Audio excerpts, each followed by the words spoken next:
نحمده ونصلي على رسوله الكريم سبحانك لا علم لنا إلا ما علمتنا إنك أنت العليم الحكيم. نن اوله مسله ده د هغه سړي چې هغه وده کړي او هغه د بعد هغه ورک شي. دې د شریعت په اصطلاح کې مفقود الخبر وایي. مفقود الخبر هغه سړی دی چې هغه داسې غیب شي چې نه دي ځای پته وي او نه دغه زندگی پته وي چې ژوندی دی او که مړ دی. او شریعت په اصطلاح کې دا تعریف کړی هو الغائب الذي لم يدر موضعه ولم يدر احي هو ام میت. سړی داسې ځای کې ورک شي چې نه دي ځای پته وي او نه دا پته لګي چې هغه ژوندی دی که مړ دی. دې غریب خو واده کړی دی، د ښځه بیا اوس څه کوي؟ نه شریعت هغې دپاره احکام بیان کړي دي. یو خو په دې خبره باندې ځان پوهېږي چې کم سړی مړ ژوندی ورک شي او دا پته نه لګي چې کم ځای کې دی، نو دا به هغه وخته پورې ژوندی شمارلی کېږي چې څومره پورې دې هم عصر ټول ملګري مړه نه وي. پوه شو په دې خبره باندې؟ لکه اوس مثال په طور باندې زما هم عصر چې چا ما سره عمر برابر دی، یا ما سره مدرسه کې ما عمر کې سبق ویلی یا کلاس کې ویلی دی، دا به ما سره حسابي. دې ته هم عصر وایي، هم قرن ورته چې دا ټول مړه شي هغه د بعد به د میراث فیصله کوي. خو چې څومره پورې د خپل ملګري د دې کم هم عمر خلک دي دا مړه نه وي، نه هغه وخته پورې به میراث په باب کې دا به مړه شمارلی کېږي. نو دوه خبرې شوې د دې والا، یو به د دې میراث نه تقسیمیږي ولې کیدای شي ژوندی وي، او بل چا نه به میراث نه خلي ولې کیدای شي دې سړي دا سړی اوس مړ شو د دې میراث تقسیمیږي، کیدای شي هغه نه مخکې دا مخکې مړ وي، نه به میراث تقسیمیږي او نه به چا نه میراث اخلي. ها چې کله د دې هم سره ټول ملګري مړه شي تحقیق وکړی شي نادرانه چې دې سن ولا کم کسان وغواړي څوک ژوندي شته دې علاقې محلې کې هغه وایي چې نه نشته، هغه د بعد د میراث بیا بچو کې او نواسو کې به تقسیم شي. میراث مسله خې دغه ده. اور د دې کور والا به څه کوي؟ ودي کړی دی، ښځې به څه کوي؟ نه دې په باره کې چې کم متقدمین احناف وو یعنی مخکې کم علما وو هغوی هم اندا حکم لګولی چې کله دې هم عمر خلک مړه شي هغه د بعد دا بیا بل ځای کې نکاح کولی شي. خو دا مسله ده یو سړی دی هغه کې بعضو کول ذکر کړی چې 120 سال او بعضو علماو کول ذکر کړی 90 سال. نه چې ښځه لس کم سل کاله یا شل پاسه سل کاله تېرېږي هغه بل ځای کې واده کوی شي، هغه نه خو بل څه یو شی به جوړ وي. نو نه دي وایي چې نه دا مخکې فتوا علماو دا وه. بیا بعضو صورتونو کې احنافو په نیز باندې دا چې کم هم عمر ملګري دي د هغو مرګ انتظار به نه کېږي بلکې هغې نه مخکې هم دې ښځې ته نکاح کولو اجازت ورکولی شي. خو څوک به ورکوي؟ قاضي به ورکوي. هغې صورتونو ته ګوري چې کله د کم سړی ورک شوی دی ظاهر حال داسې حالات داسې وي چې هغې نه دا پته لګي چې دا سړی یا مړ شوی دی او یا هلاک شوی دی. لکه مثال په طور باندې جنگ کې ورک شو، ټیک دی، جنگ شروع دی، جنگ کې یو سړی تللی دی بیا نه دی راغلی نو هلته کې غالب ګمان دا دی چې یا دا مړ شوی دی بیا ورمای خټه راغلي، یا مثال نن سبا دا بلاست دی نو چې د مکې کې کم سړی ولګېدو بیا د ډوکو پته نه لګي، اور یا داسې بیماري کې مبتلا و چې هغه کې غالب ګمان دا و چې دا سړی به مړېږي، اور یا دا چې سمندري سفر یې کړی خو د کشتۍ بیا ساحل ته نه ده رسېدلي، بس دا کشتۍ چې دغه ځای نه وتلي ده بیا هغه کم ځای ته تله هغه ځای ته نه ده رسېدلي. نو اوس غالب ګمان دی چې دا کشتۍ ډوبه شوي دي څومره خلک دي دا مړه دي. نه په دې صورت کې به قاضي یا جج یا کوټ د دې مرګ باندې به غالب ځوان حکم ولګوي او د دې ښځه به عدت یو تیر کړي د مرګ والا چې یعنې خاوند یې مړ شي 4 میاشتې 10 ورځې هغه د بعد بل ځای کې بیا دا نکاح کولی شي. اور متاخرین کم علما دي، مخکې علماو خو دا فتوا ورکړې وه، بیا چې کله د حالات بدل شو فساد فتنه زیاته شوه نو بیا علماو دې کې کار وکړو چې د وخت د نزاکت او د فتنو وجې نه په دې مسله کې به امام مالک صاحب رحمت الله علیه په قول باندې په مذهب باندې به فتوا ورکو. اور هغه کې بیا دا دی چې غالب ګمان دی چې دا خاوند ورک شوی دی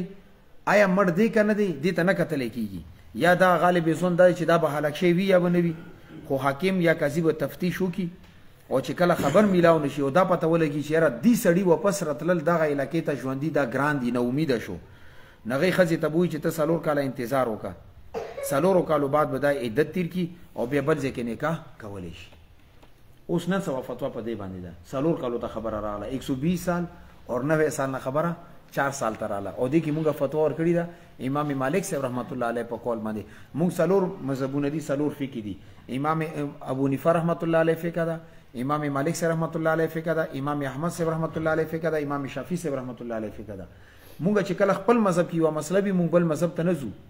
خو چې کوم ځای کې داسې یو مسله رااله چې زمونږ د مسلک مذهب کې نه وهل یا وانه اور یا وا خو ډیره زیاته ګرانه دغه باندې عمل ډیر موجوده وخت کې ګران دی، بیا به علما کینی هغه مسلک نه بل مسلک ته بیا د تلو اجازه شته دی. ندی کې د مونږ امام مالک سره رحمت الله علیه په قول باندې فتوا ورکړي چې هغه څلور کاله ذکر کړی دي.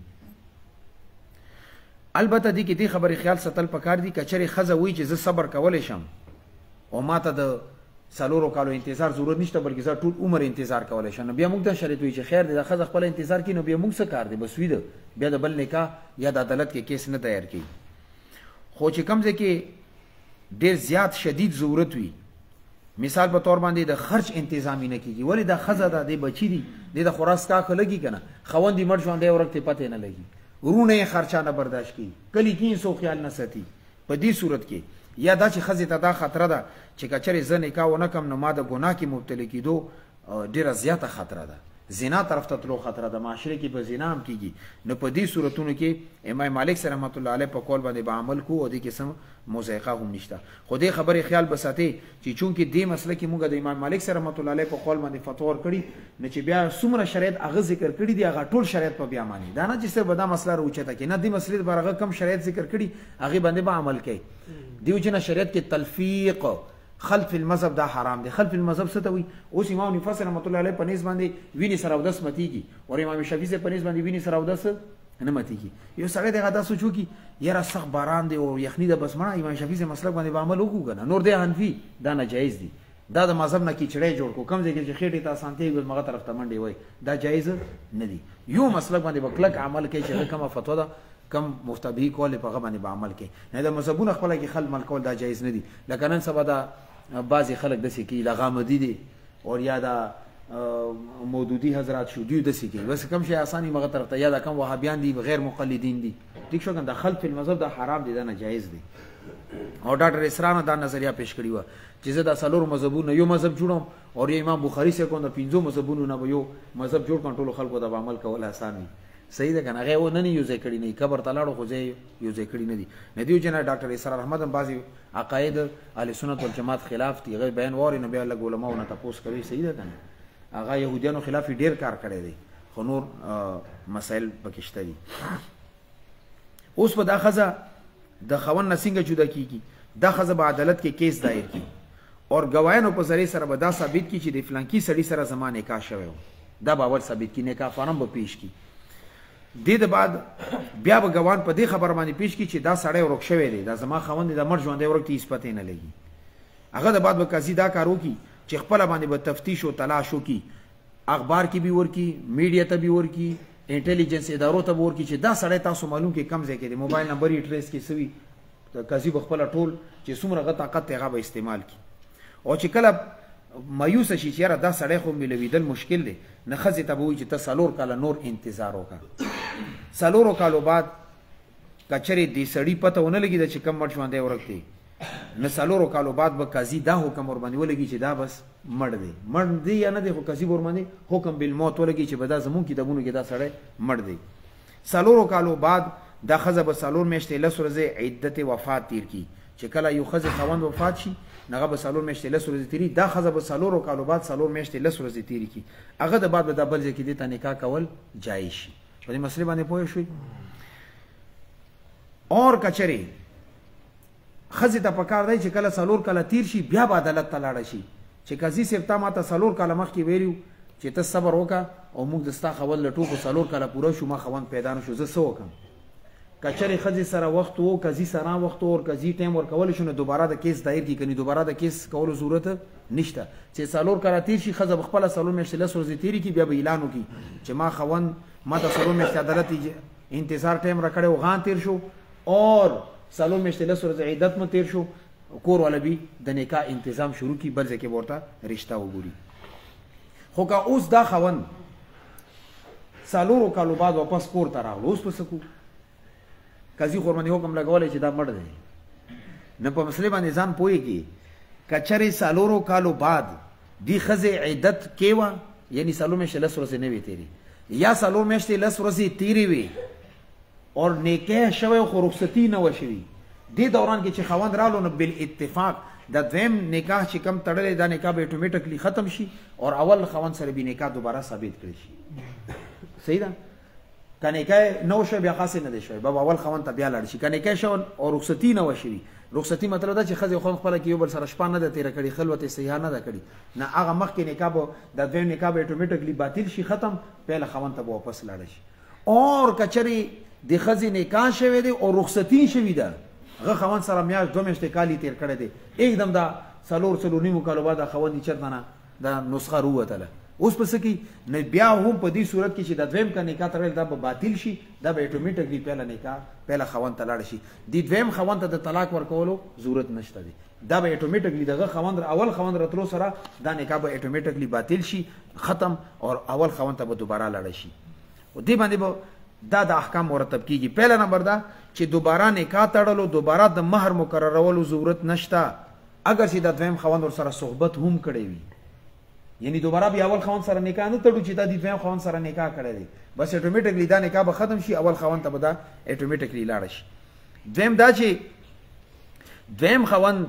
نه چې کله دا ازادیږي نو په دې وخت کې به عدت تیری څومره پورې عدت نوی تیر کړي اول خاوند دې سره خپل شرعي ضرورت نشي پورا کولای او د عدت په کم ځای تیری عدت په د اول خاوند په کور کې تیری دی خو دوه نکاحونه کړیو کنه دویم خاوند کور کې به عدت نه تیری اول خاوند کور ته براشي الته به عدت تیری ولی حدیث کې راغلی پیغمبر علیه السلام فرمایي چې کم سړی په الله باندې او په ورځ آخرت باندې ایمان راوړي هغه به یو رحم کې دوه وب نه جمع کوي دا مطلب چې هغه به دوه ځکه صحبت نه کوي ځکه شرط ورته ته لک صبر وکړه سالور میاشتې لس ورځې تیرې کا هغه د بعد به تا اول خوند سره درې میاشتې عدت تیر کا هغه د بعد به بیا اول خوند لپاره جایزه شي او روا بشي دریم کچره خلوت صحیحه شي وي نو بیا به دویم خوند ورته پورا مہر هم ورکی دغه باندې واجب دی ولی دی خځه خو دویم نکاح تړلې دغه کې نوې مہر راغلی دی نه چې غو خپل شرعي ضرورت پورا کړی وي بیا به د دویم خوند اول خوند ته خدا واپس لاړه بغیر طلاق دا ورته مہر هم ورکی ولی غنی خپل شرعي ضرورت پورا کړی دی او څلورمه مسله کچره د دویم خوند نه اولاد شویو اور یا چې کله د خزه عدت کې و درو میاشتو کې دنه وپته ولګي چې دا پریګننت ته په خېټه باندې ماشوم دی نه د دې ماشوم چې کله د ماشوم پیدا شي ماشوم به دویم خوند ته ورکی چې دا ستا زوی دی یا ستا لور ده هغه د بعد اول خوند ته دوباره لاړ شي په دې مسله باندې پوه شئ دا د مفقود الخبر ولا تقریبا اټول مسائل دي او دا شریعت یو حکم بیان کړی دی او د سی شوی دی ډیر کیږي ښه دی باندې مولانا شریف تانی رحمت الله علیه ډیر کار کړو الحیله الناجزه یو کتاب لیکلو بیا هغه کې دا ټول بری صغیر هندو پاک چې کوم لوی علماء غوینه دستخط اخستی وي چې کله پاکستان نو آزاد شوی دا غد ډیر کار کړی دا مو چې سوی دا ټول دغه کتاب نه مونږ راخستی دي بل مسله دا چې یو سړی غایب دی خو ورک نه دی غایب غیر مفقود ورته شرط په اصطلاح کې وي دا څه ته وي داسې یو سړی چې غایب وي او ځای معلوم وي چې فلانکی ځای کې دی خو نه خپله باندې راځي اور یعنی خپله باندې کور ته نه راځي چې خپل کور والا سره زندگی تیره کړي نه کور والا ځان ته غواړي اور نه د کور والا خرچ انتظام کوي او نه کور والا ته طلاق ورکوي داسې سړي ته شریعت په اصطلاح کې غایب غیر مفقود ویل کېږي یعنی داسې سړی چې غیب دی ورک دی ځای معلوم دی خو د خپل کور والا نه خرچه مانی نه کور والا ځان ته غواړي نه کور ته راځي او نه د ښځو بچو خرچه برداشت کوي نه په دې صورت کې ښځه مجبوره شي اور دی خاوند نه ځان خلاصول غواړي نه په دې کې هم د امام مالک صاحب رحمت الله علیه قول اختیار کړی شوی دی اوس په دوی منځ کې جدای څنګه راولو نه اول به دا د خپل خاوند نه خولې باندې راځي کېدو کوشش وکړي خاوند ته به فون یا ټلیفون یا خط په ذریعې سره سوال جواب وکړي چې زه درنه مهر نه غواړم خو ما ته طلاق راکړه خو دې ته خوله وایي لکه پرون درته ما ویلي که چېرې د خاوند په خوله باندې راضي نه شو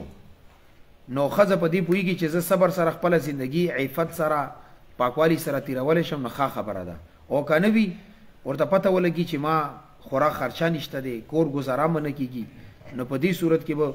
دا اول قاضي ته لاړ شي هغې سره به خپلو دوو ګوایانو په ذریعې سره دا ثابت کړي چې د فلانکي سړي سره ما نکاح شوی او دا غایب دی او فلانکي ځای کې دی خو کور ته نه راځي نه ما ته خرچه رسوي نه ما ځان ته غواړي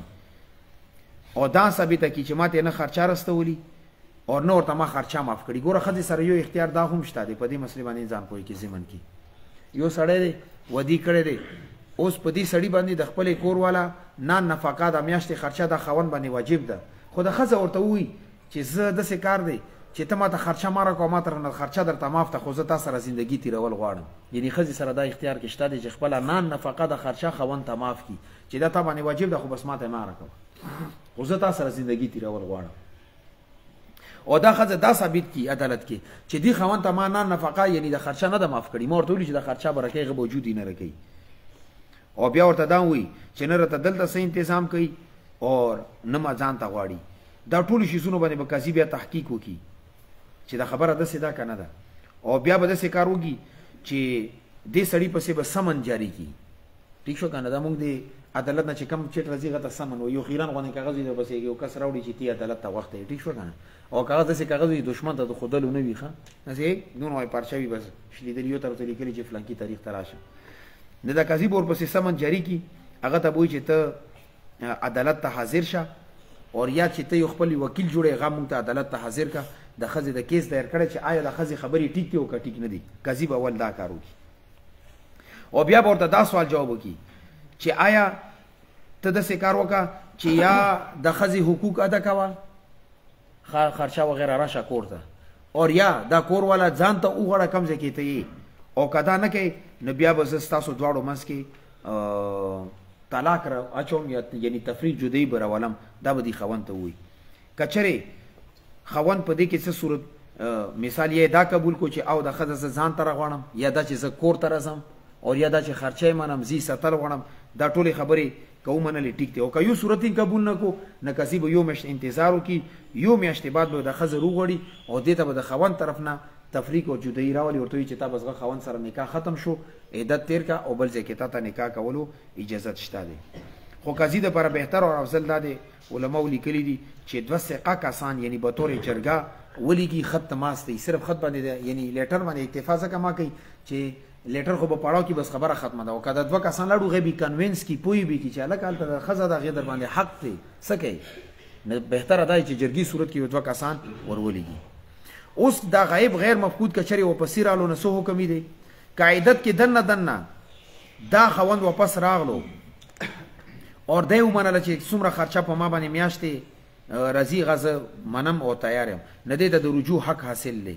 اور که رجوع وکړه نه ټیک ده رجوع مطلب دا چې ښځې ته دا وایي چې بس زه ستا خاوند یم او ته زما ښځه او زه ستا ټول حقوق ادا کوم تا ازادول یا تا نه جدا کېدل نه غواړم اور که چېرې عدت تیر شوی وي یعنې 3 میاشتې تېرې شوي وي نو دې صورت کې به دا طلاق باین شي اور ښځه د دې نکاح نه ووتله اوس چې دوباره دې ښځې سره نکاح تعلق قایم کول غواړي نکاح کول غواړي نو هغې کې د ښځې رضامندي شرط ده او چې دوباره نکاح تړي هغه کې به نوی مهر اور دوباره به نکاح تړي زړه نکاح سره دا کار بیا نه چلیږي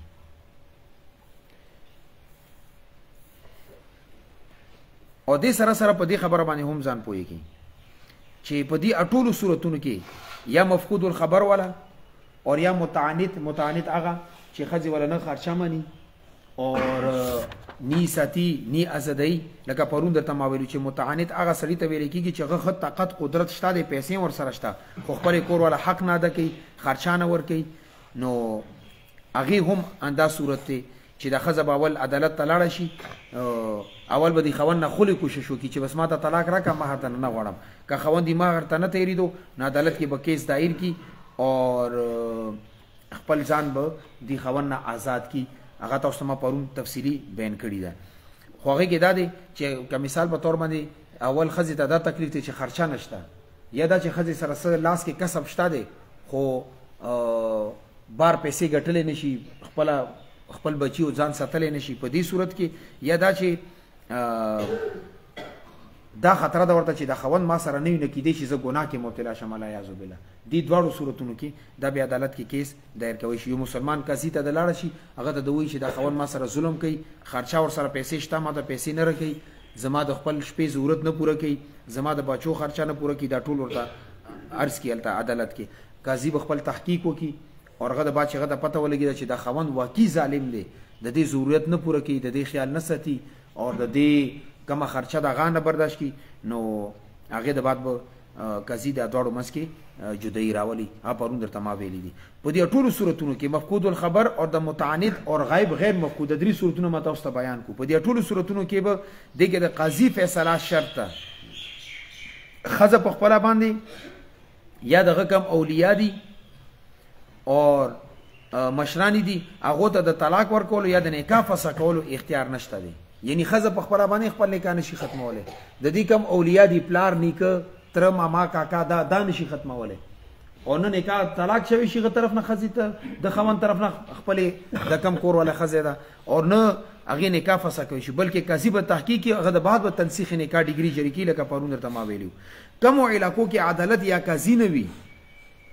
نه هغه ځکه بیا د سکار دو کی چې کم ځکه حکومت څخه کسان مقرر کړي وي چې دا به فیصله کوي نو بیا هغه د سیدی لکه قاضي په حکم کې دي. خو شرط دا چې غیر مسلم نه وي لکه ډي ار سی دلته ده. خو ډي ار سی دلته کدا نو هغه ته قاضي څخه نشو ویل چې هلته عدالت شته دی. خو بعضې علاقې داسې چې هلته عدالتونه نشته لکه نن یو لس کاله مخکې چې کله د تیرا خپل فاټ وان هلته قاضیان مازیان نه وو هلته به ټولې فیصلې جرګې کولې. نه که هغه ځای کې حکومت یوه کمیټي تشکیل کړي چې تاسو د خپل علاقې کم مسایل دي هغه حل کوي مونږ به د لږ بوج کم وي نه هغه ځای کې بیا د ډي ار سی وغیره دا فیصله کولی شي لکه د کمې مسلې ما بیان کړي. اور که کم ځای کې مسلمان قاضي نه وي چې هغه دې ته سړی خپل مقدمه یوسي او د مسله حل کړي نو اور داسې محکمه د حکومت طرف نه مقرر نه وي نو بیا پکار دا دی چې هغه ځای کې کم دینداري خلک وي اور کم پوه علما وي یوه کمیټي وي بلفاظ دیګر جرګه وي اردو کې ورته پنچایت وي نو هغوی د بیا هغو ته شریعت د حق ورکړی دی چې هغه د نکاح فسخ کړي. خو شرط دا دی چې د معاملې پورا تحقیق اور تفتیش کی او دې کې د خیانت نه کوي امانتداري سره کار کوي. ګوره دا ضروري ده. ما مخکې تاسو ته یو ځل دا عرض کړي وو چې زموږ دلته دا مصیبت دی چې ملکانو باندې دا فیصلې حل کوي. نو ملک غریب د طلاق نه او د نکاح نه څه خبر دی نه دی چې نه داسې مسلې کې لږ احتیاط کول پکار دی. یو مستند عالم ځان سره خستل پکار دی چې هغه جدید مسایلو نه خبر هم وي او پوه هم وي او فقيه هم وي چې هغه جرګې ګایډنس کوي چې جرګې ولته چې تاسو داسې کوي خیر دی زه جرګې کې نه خو ما نه تاسو کوي. نه بعضې اوقات طلاق نه وي شي دا جرګې ماروتي او طلاق شوی دی او بعضې نه کوي چې نه دا فیصله نه کوي بس طلاق ته واچي نو کورونه د تباہ او برباد شي. ځکه دا خبرې لیکلي چې دې کې سمجھدار او دینداري علما پکار دي هغه به دو شرایطو سره پورا تفتیش او تحقیق کوي او دویم دا چې خیانت پنه کړي دا نه چې چا طرف نه پیسې ډېر شي هغه طرف ته بیا تله درانه وي. زمونږ پېښور کې یو داسې مسله شوې وه چې یونیورسټي روډ باندې یو سړي غټ مارکیټ و. دا خبره دې پورې درته کوم چې کم ځای کې پیسه راشي نو بیا خلک ایمان خرڅوي.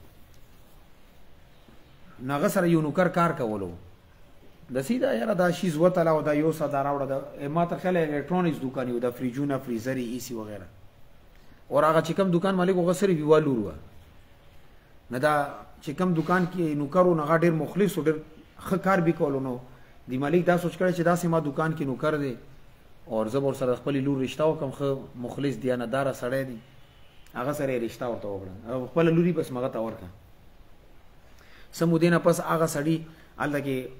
څه بدماشانو سره تعلق جوړ شو. ورته چې د خدای بنده یونیورسټي روډ باندې ته 25 مرلې ځای دی دا ډېر غټ مارکیټ دی اور د اسخر نه په زور راواخله کني در کولو موږ در سره یو لغوی ځای راواله دي کې خپل ځای خرڅ کړو کروڑپتی بشي. بس بیا هغه سره لانجې کونجې شروع کړي چې دې کې ما دومره ایسه راسېږي هغه چل دی دغه چل دی. نو یوه جرګې کېنوله ما تر خیاله 15 مرلې ځای ورته ورکړو چې به دا 15 مرلې ته ورته خپل دوکان کو د بقایا 20 په ما سره پاتې شي زه به خپل ترتیب کوم او لیکلي ورنه واخیستو چې دین اپس په ته دې دوکان کې تاسو کار نه وي او بقایا دې مارکیټ کې نور ته تعلق نه ساتي چې 15 کاله تیر شو بیا خپل رواجوله چې دې کې 15 مرلې ما نورې نصیب. نو زموږ استاد ته راغلو وایي چې جرګه کوم خو څه شرایط سره وایي څه شرایط دي. یو شرط په دا وي چې کم علما زما فیصله کوي دا به عمرې ټیکټ ورته زه کوم حرم ته بوزم عمره د وکي زما په پیسو باندې او دوی دا چې ما ته به جرګه کوي د خانقابې سره بل ځای کې زه نه منم. خانقابې مخې ته کینې د لیکل به کوي او بیا به خانقابې غلاف نیسي چې دې کې مونږ نه پیسې اخیستې دي او نه دروغ وي نه غلط وي. انا موږ استاد ته تپوس کوو دا نه دا فیصله به ما د خانقابې کې کوي اور خانقابې غلاف ونه ته نیسي بیا به هلته قسم خوري راته ښځې طلاق سره چې موږ 1 روپۍ نه ده خسي بیا یې منم که نه منم او لیکل به راته هلته کوي. په دې خبره باندې پوه شوې. نو دې کې دا دې فیصلو کې دا دیانتداري اور تفتیش او تحقیق د بنیادی شی دی دا نه چې بس کم درته 500 روپے زیات مليږي مغه طرف ته بیا جوکاو د زیات وي دی کې لګ احتیاط کول پکار دی الله رب عزت مو ته صدې خبرو مې عمل کولو ته اللهم صل علی محمد وعلى ال محمد